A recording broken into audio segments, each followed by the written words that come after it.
Merhaba arkadaşlar, kanalıma hoş geldiniz. Bugün şöyle orta kalınlıkta bir ipim var. Bununla güzel bir model başlayacağım. Şöyle göstereyim. İpime uygun kullanacağım şiş 3 numara. Yapım aşamalarına geçmeden önce kanalıma abone değilseniz abone olup videolarımı da beğeniyorsanız beğeni yapmayı, yorum yapmayı, beni desteklemeyi unutmayın. Şimdiden hepinize teşekkürler.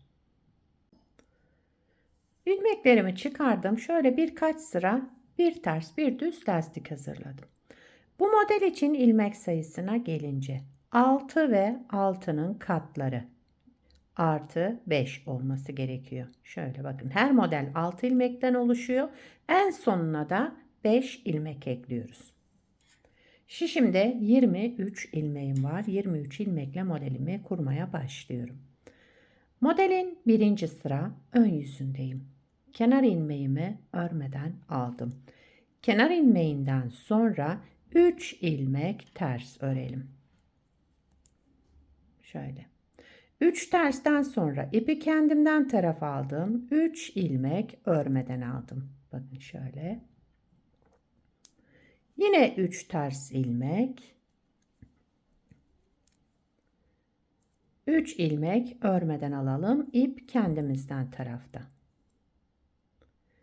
3 ters ilmek.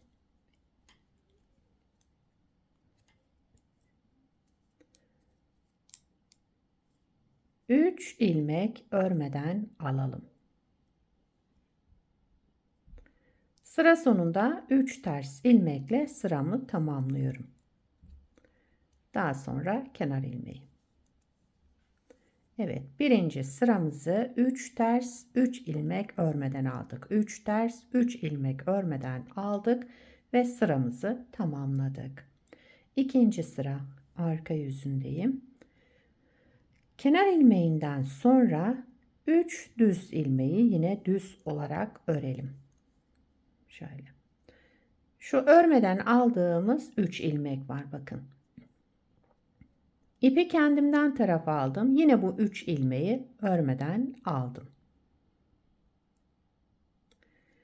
Diğer 3 düz ilmeği düz olarak örelim. İpi kendimden tarafa aldım. Bu örmeden aldığım ilmekleri yine örmeden alıyorum. Düzleri de düz örelim.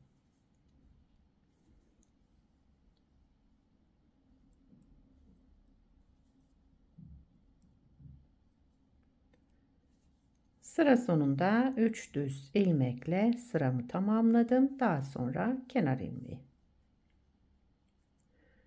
Üçüncü sıra ön yüzündeyim. Kenar ilmeğimi örmeden aldım. Bütün ilmeklerimi düz örüyorum. Burada farklı bir işlem yapmıyoruz. Sıra sonuna kadar ilmeklerimizin tamamını düz örerek devam ediyoruz.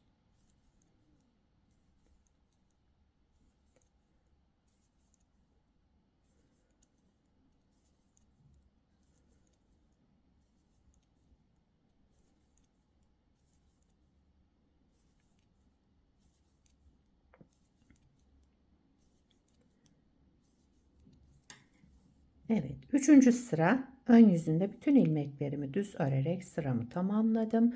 Dördüncü sıra arka yüzündeyim. Kenar ilmeğinden sonra bütün ilmeklerimi ters örüyorum.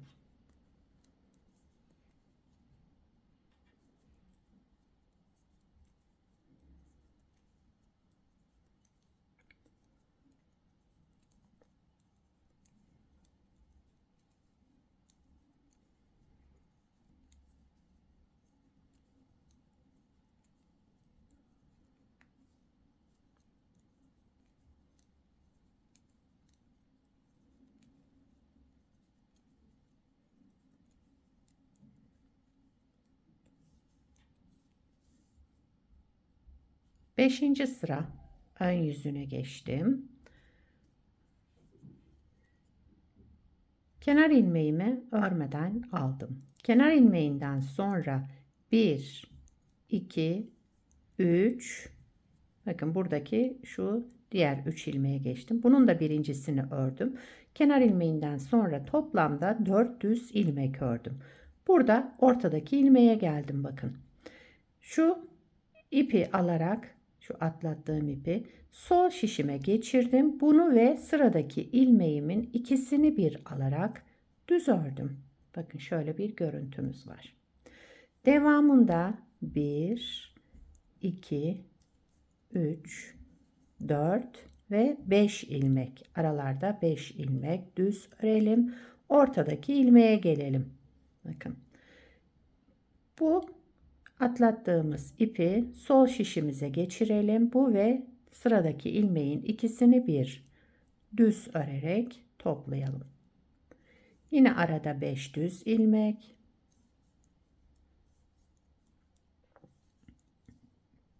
Bakın bu örmeden aldığımız 3 ilmeğin ortadaki ilmeğine gelince bu ipimizi aldık. Sol şişimize aktardık. Sıradaki ilmeğimiz, yani bu 3. ilmeğimiz, ortadaki 3 ilmeğin ortadaki ilmeğiyle beraber düz örerek topladım. Sıra sonunda 4 düz. Aralarda 5 düz ördük. Sıra başı ve sıra sonunda 4 düz ilmekle sıramızı tamamladık. Şöyle. 6. sıra arka yüzündeyim. Kenar ilmeğinden sonra bütün ilmeklerimi ters örüyorum. Şimdi bu 6 sırayı tamamladıktan sonra ikinci modelde kaydırma yapacağız. Yine aynı şekilde yapacağız ama modelimizi kaydırarak kuracağız. Onu da yine beraber yapacağız. Birinci modeli tamamlamış olduk bu 6 sırayla. Evet, sıra sonuna kadar ilmeklerimin tamamını ters örerek devam ediyorum.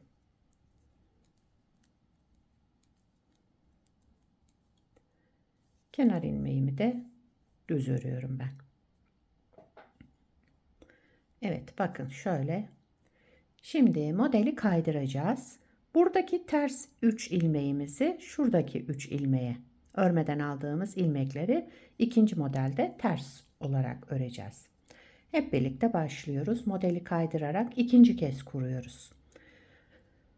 Birinci sıra ön yüzündeyim. Kenar ilmeğimi örmeden aldım. İpi kendimden tarafa aldım. Şimdi baştaki 3 ilmeği örmeden aldım. Kenar ilmeğinden sonra 3 ilmeği örmeden aldım. Sıradaki 3 ilmeği ters örüyorum. 1, 2, 3. 3 ilmek örmeden aldık. 3 ilmek ters ördük. Şimdi yine 3 ilmek örmeden alalım. İp kendimizden tarafta olacak bu örmeden aldığımız ilmeklerde. Diğer 3 ilmeğimizi de ters örelim. 3 ilmek örmeden alalım. İp kendimizden tarafta. 3 ilmek ters örelim. Bakın modeli kaydırmış olduk. Şöyle. Şimdi sıra sonunda kalan 3 ilmeği yine örmeden alıyorum. Daha sonra kenar ilmeğimi düz ördüm. Birinci sırayı tamamladım. İkinci sıra arka yüzündeyim. Kenar ilmeğinden sonra sıradaki 3 ilmeğimiz örmeden aldığımız ilmek. Şimdi yine bunları örmeden alıyorum. 1, 2, 3. 3 ilmeği örmeden yine aldım. İp kendimden tarafta. Diğer 3 ilmek de düz, yine düz olarak örüyorum. 1, 2, 3. 3 ilmek düz ördüm. İpi kendimden tarafa aldım. 3 ilmek örmeden aldım yine. 3 ilmek düz. 2, 3. İpi kendimden tarafa aldım. Bu örmeden aldığımız 3 ilmeği arka yüzünde yine örmeden aldım. Ve sıradaki 3 ilmeği de düz olarak ördüm. Sıra sonunda kalan 3 ilmeği yine örmeden alıyoruz. Aldım. Daha sonra kenar ilmeğimi düz ördüm. Evet, ikinci sıramızı da tamamladık. Üçüncü sıra ön yüzündeyim. Kenar ilmeğinden sonra bütün ilmeklerimi düz örüyorum. Sıra sonuna kadar ilmeklerimizi düz örerek devam ediyoruz.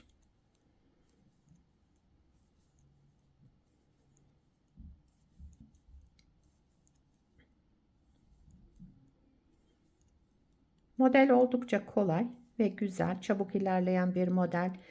Kabarık kabarık görünen şöyle. Evet, sıra sonuna geldim. Kenar ilmeğimi de düz örerek 3. sıramı tamamladım. 4. sıra arka yüzüne geçtim. Kenar ilmeğinden sonra bütün ilmeklerimi ters örüyorum. Sıra sonuna kadar ilmeklerimi ters örerek devam ediyorum.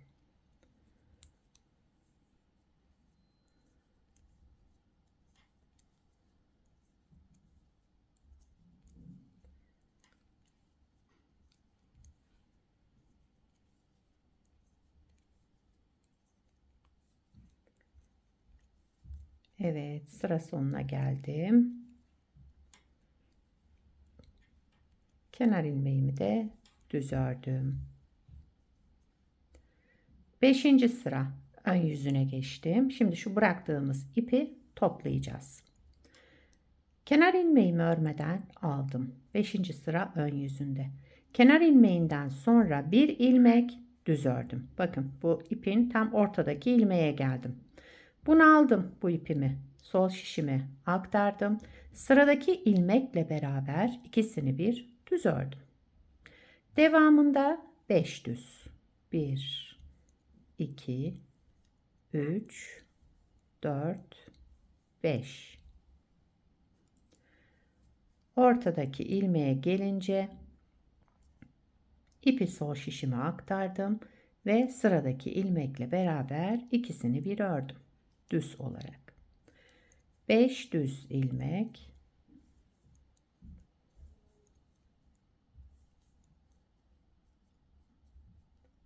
ip aldım, sol şişime aktardım. Sıradaki ilmekle beraber ikisini düz ördüm toplayarak.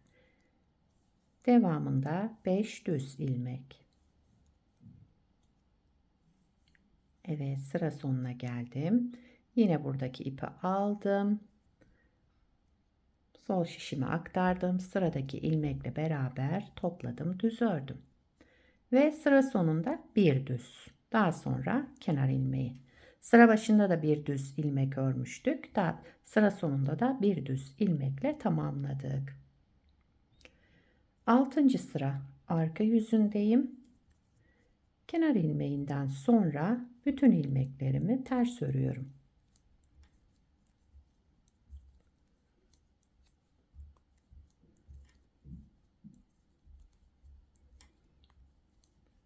Evet, şöyle sıra sonuna kadar devam ediyoruz. İlmeklerimizi ters örerek. Modeli 2 kez kurduk. Şimdi 3. model kurulumunda 1. modelde nasıl yaptıysak. Çünkü kaydırmalı bir model. İsterseniz onun da ilk sırasını beraber yapalım. Hemen onu da göstereyim. Evet, 6. sırayı tamamladım. 2. modeli de kurdum. Burada 1. sırada ne yaptıysak şimdi onu yaparak tekrarlayacağız. 3. model kurulumu olacak. Onun ilk sırasını beraber yapalım hemen. Onu da size tekrar göstermiş olayım. Modeli 3. kez kuruyorum. 1. sıra ön yüzündeyim. 3. model kurulumu.